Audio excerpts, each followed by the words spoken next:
250 milliards de francs CFA seront bientôt mobilisés pour promouvoir l'assainissement, la santé et l'enseignement supérieur au Burkina Faso. L'information émane du Conseil des ministres de ce jour qui a autorisé un accord de prêt dans ce sens. D'autres sujets étaient sur la table de l'exécutif ce 17 octobre. Vous en aurez les détails dès le début de ce journal. Dans l'actualité ce soir, les échos de la conférence africaine sur la régulation et l'économie numérique qui se tient dans la capitale burkinabé. Les échanges se sont poursuivis ce mercredi avec une communication sur les enjeux de la régulation des communications électroniques. L'essentiel de cette communication à suivre dans ce journal. Ouagadougou abrite également une rencontre sous-régionale sur le pastoralisme dans les États membres du comité inter-État de lutte contre la sécheresse au Sahel. Les débats sont focalisés sur l'amélioration de la santé animale et cela passe par un meilleur fonctionnement des services vétérinaires. Et puis les acteurs du secteur privé invités à jouer leur partition dans la promotion de la santé de la mère, de l'enfant et de l'adolescent. Pour l'heure, ils sont sensibilisés sur le mécanisme mondial de financement de la santé. Une séance de sensibilisation initiée par le ministère de la Santé. Bonsoir, merci de nous suivre. Cela dit, le gouvernement compte injecter 250 milliards de francs CFA dans les secteurs de l'assainissement, de la santé et de l'enseignement supérieur. Le Conseil des ministres de ce mercredi a donné son quitus pour un accord de prêt auprès de la Société internationale de développement. D'autres questions liées notamment à la sécurité nationale ont été évoquées à ce Conseil des ministres. Jean-Eudes Bayala et Pascal Kadi. Le Conseil des ministres a adopté aujourd'hui 3 ordonnances au titre du ministère de l'économie, des finances et du développement. Le ministère de l'économie est ainsi autorisé à ratifier des conventions de financement avec la Société internationale de développement. 235 milliards de francs CFA, c'est le montant de ces conventions pour financer le domaine de l'assainissement, la santé et l'enseignement supérieur. Le premier accord est relatif au programme d'approvisionnement en eau potable et assainissement.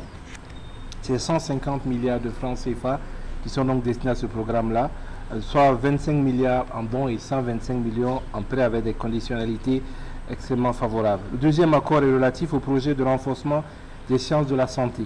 C'est 50 milliards de francs CFA destinés à améliorer donc la qualité de l'utilisation des services de santé en accordant une attention particulière à la santé de la mère de l'enfant, aux questions de nutrition également, et à la question des adolescents, ainsi qu'à la surveillance des maladies sur l'ensemble du territoire. Et le troisième accord donc est relatif au financement de l'enseignement supérieur, 35 milliards de francs CFA qui vont servir à un certain nombre d'éléments, notamment la finalisation donc de tout ce qui est université virtuelle et d'autres aspects, notamment le financement ou en tout cas la caution nécessaire pour l'acquisition des ordinateurs pour les étudiants en année de licence. Toujours dans le domaine de l'enseignement supérieur, le Conseil des ministres encourage et félicite la toute première femme agrégée en économie au Burkina Faso. Wenkouni Awa Eugénie Maïga vient d'être admise au concours de l'agrégation et nommée maître de conférence. Au titre du ministère de l'Éducation nationale, le Conseil des ministres a adopté un rapport sur un programme national qui devrait permettre l'alphabétisation des adolescents en langue nationale. Naturellement, des questions orales liées entre autres à la sécurité nationale ont été évoquées au cours de ce Conseil des ministres. Une entreprise française évoluant dans le domaine de l'énergie souhaite investir au Burkina Faso dans les centrales photovoltaïques. Hier, les responsables de cette entreprise sont allés exprimer leurs souhaits au Premier ministre. Paul Kabatieba soutient l'initiative tant qu'elle profitera aux citoyens burkinabés. Le point de l'audience avec Pascal Kani. Le groupe français Urba Solar, du haut de ses 30 ans d'expérience, souhaite investir au Burkina Faso. Il veut mettre en place une centrale solaire en collaboration avec la Sonabel. L'audience avec le Premier ministre est donc une opportunité d'expliquer le projet au chef du gouvernement. Nous avons parlé de l'impact du photovoltaïque, du solaire, de l'électricité solaire sur le secteur électrique du Burkina, l'électricité solaire pouvant maintenant apporter des perspectives très intéressantes avec un prix de l'électricité moins élevé et avec une fiabilité de service. Donc l'électricité solaire au Burkina, ça nous semble être un élément essentiel pour améliorer le service électrique du pays. Ce que nous proposons, c'est d'investir sur des centrales photovoltaïques au Burkina, alors soit des centrales qui sont de l'ordre qui sont notre propriété, soit des centrales qui sont développées éventuellement en collaboration avec d'autres acteurs tels que la Sonabel, et ce afin de permettre la production d'électricité photovoltaïque sur le réseau national. Le groupe a déjà soumissionné à un appel d'offres de la Sonabel pour la construction d'une centrale solaire. Si tout va bien, la centrale du groupe sera disponible dans une année, confie le président du groupe. Autre point de l'actualité, Ouagadougou abrite depuis hier la toute première conférence africaine sur la régulation de l'économie numérique. La rencontre est consacrée à des échanges et surtout à des partages d'expériences sur la régulation en Afrique. Les acteurs du domaine veulent relever les défis d'un usage contrôlé et productif du numérique en Afrique. L'ouverture des travaux avec Oscar Soulama et Abouaka Sayon. Connecté, ce participant à la première conférence africaine sur la régulation et l'économie numérique pianote sur l'écran de sa tablette pour prendre des notes. Aujourd'hui, plus de 2 milliards de personnes dans le monde sont actives sur les réseaux sociaux et l'innovation numérique a incontestablement transformé les manières de produire, d'échanger et de consommer. Cette conférence se veut donc une plateforme d'échange d'expériences entre pays africains. L'enjeu est d'inventer les canaux qui permettront de promouvoir l'usage du numérique pour relever les défis de développement. Les ambitions des plus hautes autorités aujourd'hui, c'est d'aller vers le tout numérique. Donc le défi, c'est d'arriver à canaliser, à baliser pour que ces technologies soient vraiment utiles. Donc il est important de mettre des stratégies, de mettre des textes, de mettre des outils en place pour canaliser, pour baliser, de telle sorte que l'évolution technologique puisse réellement servir et puisse nuire le moins possible au développement socio-économique. Le monde académique et la société civile sont associés à ces réflexions qui portent sur des thématiques comme les enjeux et risques de la numérisation de l'économie et de la société, l'essor du commerce électronique et la contribution du numérique au développement. L'économie numérique aujourd'hui permet de résoudre énormément de choses, on l'a vu avec le paiement mobile. Et donc dans tous les domaines comme celui de la finance, mais également dans tous les autres domaines, il s'agit de trouver les innovations qui vont permettre à cette économie numérique d'apporter aux populations, aux citoyens, les solutions qui vont leur favoriser l'existence. Les conclusions de cette conférence serviront de base pour la construction d'une économie numérique adaptée aux réalités africaines. Et la conférence africaine sur la régulation et l'économie numérique s'est poursuivie ce mercredi avec des échanges sur plusieurs thématiques. Et parmi ces thématiques, les enjeux de la régulation des communications électroniques dans un contexte de perpétuelle évolution. Les échanges autour de ces thématiques ont été suivis pour vous par Moussa Ouedraogo et Vincent Tchendrebego. Les enjeux actuels de la régulation du numérique, c'est l'une des thématiques débattues ici à la conférence africaine sur la régulation et l'économie numérique. Les débats nous ont montré qu'il y a un réel besoin d'actualisation du système de régulation en actualisant bien évidemment les textes juridiques et en essayant de tenir compte de ces nouvelles problématiques qui ont pour visage la complexité, parce que mettant en cause aussi bien les dimensions technologiques, économiques, politiques, sociales, environnementales, culturelles et juridiques. Téléphonie, Internet et audiovisuel se retrouvent sur les mêmes plateformes. Du coup, il faut revoir les moyens de la régulation à l'heure de cette convergence. L'évolution technologique a fait de sorte que le même contenu, c'est-à-dire la voix, les images, les sons, les vidéos, peuvent être véhiculés par le même réseau.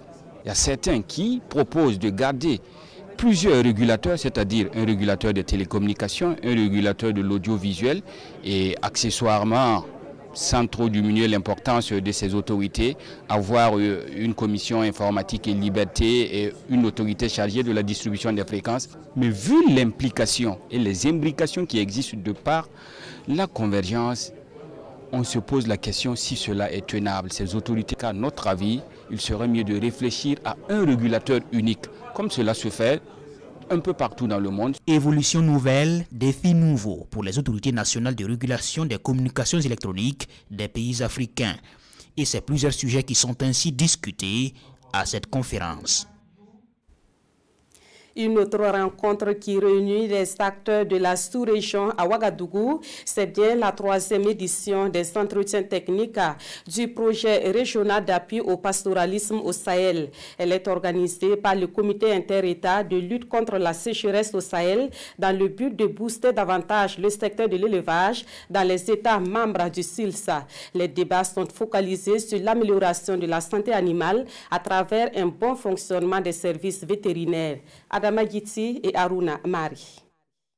Les acteurs de la filière élevage partagent ici les bonnes pratiques en vue de mutualiser les efforts pour améliorer la santé animale dans 6 pays membres du SILSA, le comité permanent inter-État de lutte contre la sécheresse dans le Sahel. Ce sont les objectifs que le Mali, la Mauritanie, le Niger, le Sénégal, le Tchad et le Burkina se sont fixés à cette 3e édition des entretiens techniques sur le projet régional d'appui au pastoralisme au Sahel, PRAPS. Au niveau sahélien, nos principaux problèmes, ce sont les maladies de nos animaux qui font que nous avons beaucoup de déperditions dans notre élevage, qui font que nous avons beaucoup de problèmes dans la productivité de nos animaux, si bien que ce qui se passe au Mali, ce n'est pas nécessairement ce qui se passe au Tchad.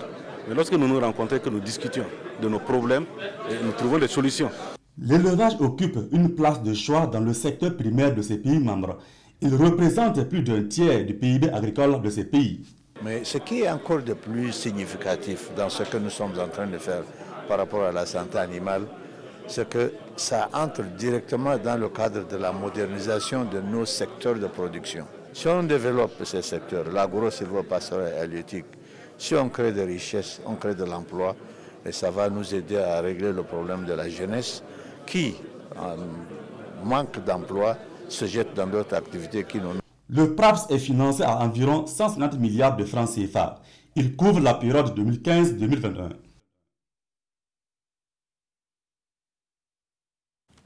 Parlons agriculture à présent avec le projet riz pluvial qui s'exécute bien sur le bas-fond risicole de Ségdin dans la commune de Nanoro. Sur un périmètre aménagé de 16 hectares, travaillent des producteurs constitués de femmes en majorité. Pour les récoltes qui s'annoncent, plus de 500 tonnes de riz sont attendues à la satisfaction des responsables du projet et des autorités qui ont effectué une visite hier. Le point avec Adama Giti et Maxime Zongo. Pour une première année d'exploitation sur ce site aménagé de 16 hectares sur un potentiel de 45, le rendement attendu est de 3,5 tonnes, soit au total 56 tonnes de riz à l'issue de la présente campagne. Un exemple de réussite donc et d'engagement qui n'a pas laissé indifférent les responsables du projet riz pluvial et des autorités de la région du centre-ouest. Ce site est assez particulier parce que sur plus de 200 personnes qui exploitent ce site-là, vous avez plus de 160 femmes qui s'investissent, en tout cas qui œuvrent en tout cas pour la bonne marche de cette plaine.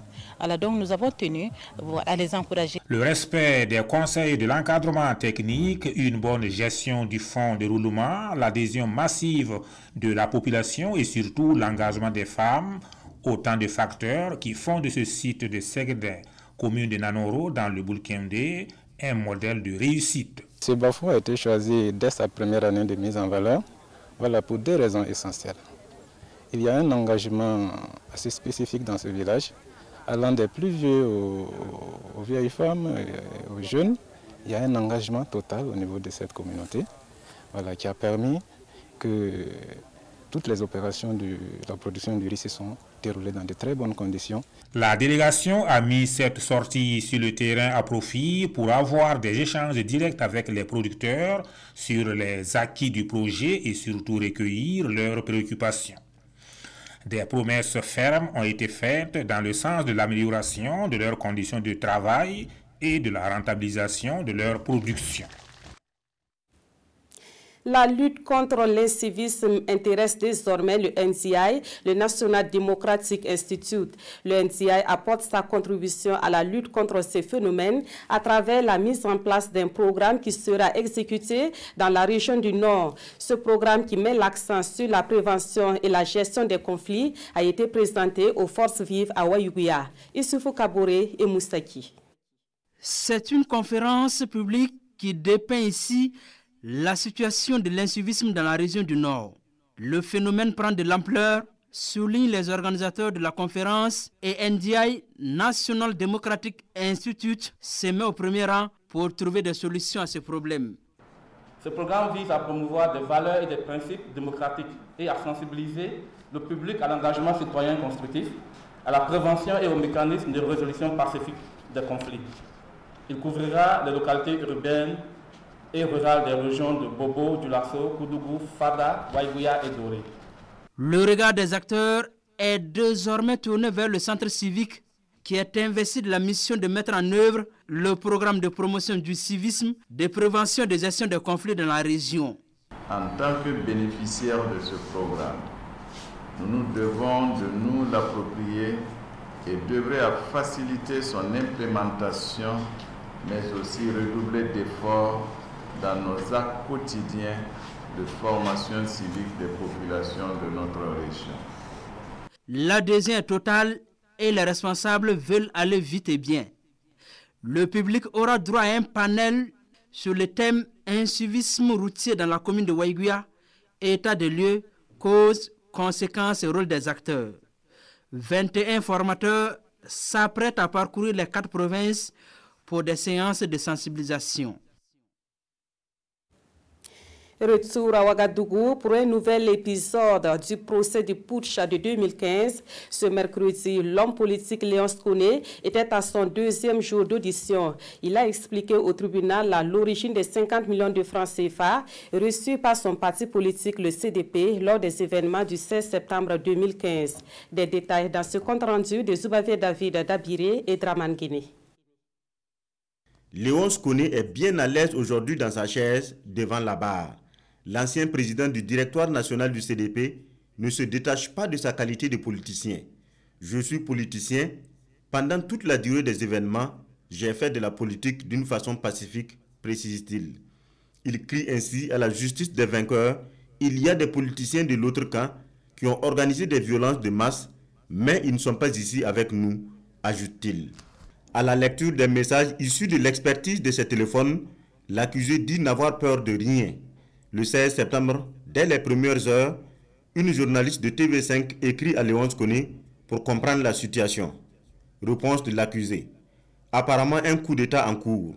État-major en conclave, mais pas de déclaration pour l'instant. Sans en être commanditaire, nos partis ne sont pas hostiles a priori. Léonce Koné assume le message et a pu avoir agi ès-qualité en tant que politicien qui donne son avis. Pour le parquet, à côté de l'action militaire portée par le RSP, il y a eu une action civilo-politique pour appuyer le coup d'État. Il en veut pour preuve ce message de Maître Herman Yameogo envoyé à Léonce Koné, je cite, « Si le RSP gagne le côté militaire, l'ex-majorité doit gagner le côté politique. » Et alors, s'interroge Léonce Koné. L'ex-patron du CDP affirme que son parti et ses satellites ont demandé de la forte mobilisation des militants aux endroits où vont passer les chefs d'État de la CEDEAO pour montrer qu'il y a aussi une opinion publique non négligeable approuvant les valeurs que défend le CND. Le 20 septembre, après l'échec de la médiation des chefs d'État de la CEDEAO, le CDP et ses alliés produisent un communiqué dans lequel ils déclarent « Nous accordons notre plein soutien et notre entière solidarité au CND. » Mais quelle est la définition que vous donnez à entière solidarité? Demande Maître Prosper Farama. Je n'ai pas de définition, répond Léonce Koné. Alors, je vais me référer au dictionnaire, poursuit Maître Farama. Méfiez-vous des dictionnaires, réplique l'accusé, avant d'affirmer « Je me considère comme un homme politique défendant des valeurs démocratiques comme des élections inclusives. Il y a un coup d'État qui a interrompu une transition nocive pour le Burkina et nous soutenons que c'est une bonne chose. Sinon, par essence, un coup d'État n'est pas normal. » Pour ce soutien, affirme le parquet, l'argent est venu de la Côte d'Ivoire, 50 millions de francs CFA. et à Léonce Koné de dire que l'argent est le fruit d'une collecte faite auprès des amis ivoiriens pour le fonctionnement du CDP et ses satellites. Il refuse par contre de décliner l'identité des donateurs. Le parquet militaire cite le général Gilbert Guenguéré qui précise avoir été en contact avec le général Vagondo Diomandé, chef d'état-major particulier de la présidence ivoirienne, pour amener le colis en même temps que le matériel de maintien d'ordre pris en territoire ivoirien. L'interrogatoire de l'accusé se poursuit le vendredi prochain au tribunal militaire. Actualité dans le milieu des hommes d'affaires burkinabés, Apollinaire Compaoré est le seul candidat à la course pour la présidence du patronat burkinabé. Le Conseil national du patronat burkinabé est cette organisation syndicale créée pour défendre les intérêts des chefs d'entreprise. Apollinaire Compaoré était face à la presse vendredi dernier pour lui faire part de sa candidature. Plus de précisions avec Omar Zambri. Le fauteuil du président du Conseil national du patronat du Burkina est à prendre et Apollinaire Compaoré, PDG de Planor Afrique, est à sa conquête. Seul chef d'entreprise en liste pour ce poste, sa candidature a fait l'objet d'un consensus. Il y a eu un consensus. Les gens sont unanimes quand même que j'ai une petite expérience, une petite longueur qu'il permet, c'est pourquoi on a fait le consensus sur moi. Le futur président du patronat burkinabé, sauf grande surprise, appelle les chefs d'entreprise à s'engager avec lui afin de mieux défendre leurs intérêts. Moi, je demanderais que tout le monde s'intéresse parce que c'est le développement de tous les entrepreneurs. Cette organisation fêtière des employeurs du Burkina a été créée en 1974. Son objectif est de défendre les intérêts des patrons d'entreprise au Burkina Faso. En attendant, les acteurs du secteur privé sont sensibilisés sur le mécanisme mondial de financement de la santé. Après cette sensibilisation, ils devront contribuer à plus d'amélioration de la santé de la mère, de l'enfant et de l'adolescent. La rencontre de sensibilisation et de plaidoyer s'est tenue hier à Ouagadougou entre le ministère de la Santé et les acteurs du secteur privé. Paul David Bambara, Nathalie Sawadougou, Nabalou. Le GIFF ou encore Mécanisme mondial de financement de la santé. C'est le nouveau concept créé par le monde pour financer la santé de la reproduction maternelle, néonatale de l'enfant et de l'adolescent. Les acteurs publics et privés de la santé réunis ici sont en concertation pour élaborer un dossier d'investissement qui a pour but de lever des fonds pour promouvoir avec succès la santé reproductive maternelle néonatale de l'enfant et de l'adolescent au Burkina Faso.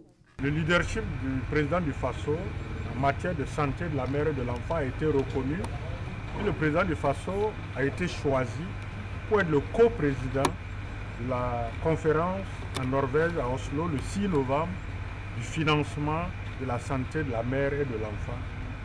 Et pour cela, le mécanisme prévoit de consulter au niveau national l'ensemble des parties prenantes du secteur de la santé. Le gouvernement va faire sa part, les partenaires techniques et financiers doivent faire leur part et nous pensons que le secteur privé doit aussi jouer une partition.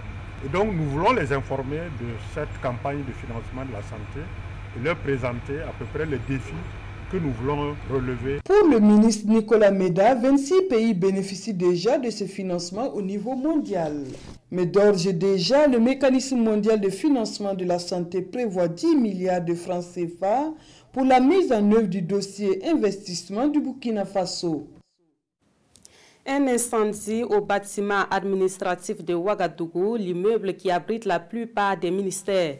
L'incendie s'est produit cet après-midi et a fait des dégâts matériels, des dégâts qui auraient pu être plus importants, n'eût été la prompte intervention des sapeurs-pompiers. Le constat avec Césaire Carrefour et Maïmouna Traori.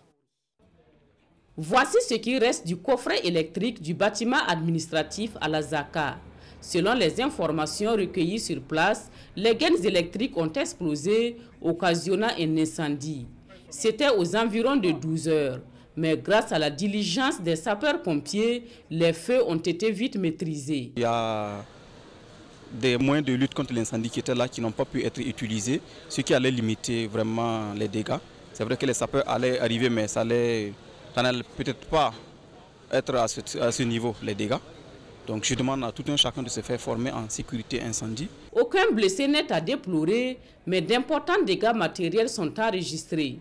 Les locaux des ministères en charge des transports, de la culture et des sports sont touchés. Ce que je dois dire, le deuxième étage, le couloir concerné par le secrétariat général des transports est touché parce que là tout est noir. Le coffret qui est là-bas complètement cramé. Donc au troisième étage, là aussi, il y a eu quelques dégâts. Je dois préciser que c'est essentiellement au niveau des coffrets. Le ministre en charge de l'urbanisme s'est rendu sur les lieux pour constater les dommages. Les sapeurs-pompiers qui sont arrivés à éteindre l'incendie et toutes les structures chargées de l'enquête, que ce soit la Sonavel, que ce soit la police judiciaire, ont été alertés afin de démarrer immédiatement les enquêtes afin de pouvoir nous situer l'origine de l'incendie. En attendant la réhabilitation de ces bureaux, Maurice Bonané a rassuré que des dispositions seront prises pour assurer la continuité des services dans les ministères touchés. Un mot de littérature dans ce journal et nous découvrons une autre œuvre sortie en marge du 31e anniversaire de l'assassinat du président Thomas Sankara. Il s'agit d'un essai politique écrit par le docteur Haruna Louré et intitulé Burkindi pour une révolution nouvelle. L'auteur fustige la mauvaise gestion des deniers publics et les failles dans le fonctionnement des services sociaux de base, sans oublier ce qu'il appelle la politique politicienne au Burkina Faso. La cérémonie de dédicace avec Amadou Ilboudo et Aruna Mari. Un point levé au milieu des couleurs nationales sur la carte du Burkina Faso. C'est une image illustrative de la page de garde de l'ouvrage Burkindi pour une révolution nouvelle. L'auteur de cette publication est le docteur Haruna Louré. Dans ce essai politique révolutionnaire, Dr Louré dépeint une société burkinabé rongée par la malgouvernance, la corruption, l'injustice et les secteurs sociaux en roue libre. En cause, une classe politique gouvernant par héritage et par copinage. C'est un appel à l'engagement, à la conviction que réunis, nous pouvons changer. Réunis, nous pouvons faire de telle sorte que le Burkina Faso d'aujourd'hui soit bien meilleur que le Burkina Faso d'hier. Que les jeunes, que nous nous engageons fermement dans la politique. Ce n'est pas que faire de la politique politicienne, mais avoir une conviction à défendre. Pour parvenir à un changement, Dr Louré préconise le recours au Burkindi, c'est-à-dire rester soi-même épuisé dans ses racines. L'ouvrage de 121 pages est structuré en une dizaine de thématiques. L'auteur est admiratif du héros de la révolution burkinabé. J'épouse l'engagement, la conviction de l'homme Sankara à dire que non, nous devons nous battre pour le peuple burkinabé. Nous devons nous battre si nécessaire au prix de notre vie pour nos convictions. Là, je l'épouse totalement. Mais maintenant, Sankaris, vu qu'il n'y a pas une idéologie définie, je préfère dire je suis burkindi. À travers ce livre, Dr Louré offre ainsi des mots à sa pensée. Cet ouvrage est la toute première publication du médecin Haruna Louré, un spécialiste en anesthésie et réanimation.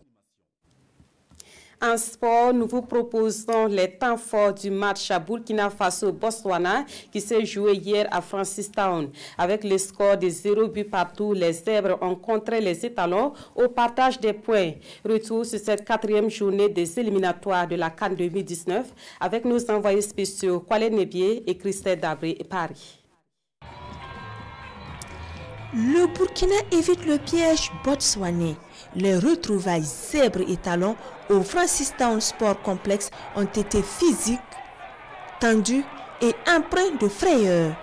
Dès la 38e minute, Banu Diawara, touché, est obligé de céder sa place à Cyril Bayala.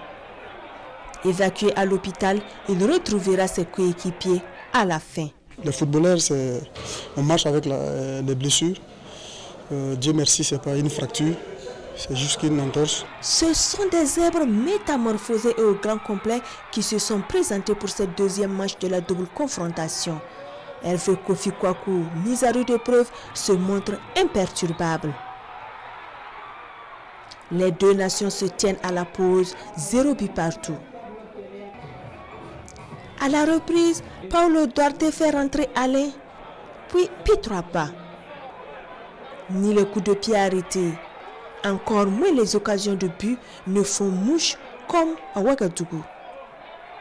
Pour leur 6e face-à-face, Botswanais et Burkinabés se séparent dos à dos, 0 but partout. On cherche les 3 points, mais qui a regardé ce match, c'est le plus difficile match qu'on a joué au extérieur. Que ce soit cette année, que ce soit 2-1, que ce soit 3-1. On a pris un Botswana trop fort, comme vous avez regardé, un public fanatique. Le 18 novembre prochain, les étalons, désormais 2e avec 7 points plus 3, croisent les Palancas Negras 3e avec 6 points plus 2, victimes de Mourabitoun 1 but à 0. Les Mauritaniens, leaders du groupe I, 9 points plus 1, se déplacent au Botswana. Et puis nous sommes à 2 jours de la Nuit des Champions, une initiative de l'Association des journalistes sportifs du Burkina. La JSB dit être prête pour récompenser les meilleurs sportifs de la saison. Mieux, des innovations sont annoncées à plusieurs niveaux, selon le bureau exécutif de la JSB qui a animé une conférence de presse ce matin. Des précisions avec Césaire Carrefour et Mariam Ouattara. Une 24e Nuit des Champions de haut niveau, c'est la promesse de la JSB, l'Association des journalistes sportifs du Burkina. Et pour ce faire, le bureau de l'association est à pied d'œuvre pour régler les derniers détails pour que cette fête sportive soit la plus belle possible en dépit des difficultés. Au jour d'aujourd'hui, ce qu'on a nous permet quand même de vous dire que l'activité aura lieu, l'activité sera belle, mais il y a quand même des poches de dépenses qui sont toujours en attente de financement. Au total, 26 sportifs et 4 personnalités seront distingués le vendredi 19 octobre prochain. Mais au-delà de ce nombre record, la 24e Nuit des Champions va connaître d'autres innovations. Nous avons pu avoir confirmation de la participation donc, du président AIPS Afrique, le Nigérian Michel Obi. Cette année, les invités auront droit à ce que nous, journalistes, appelons Star Zone.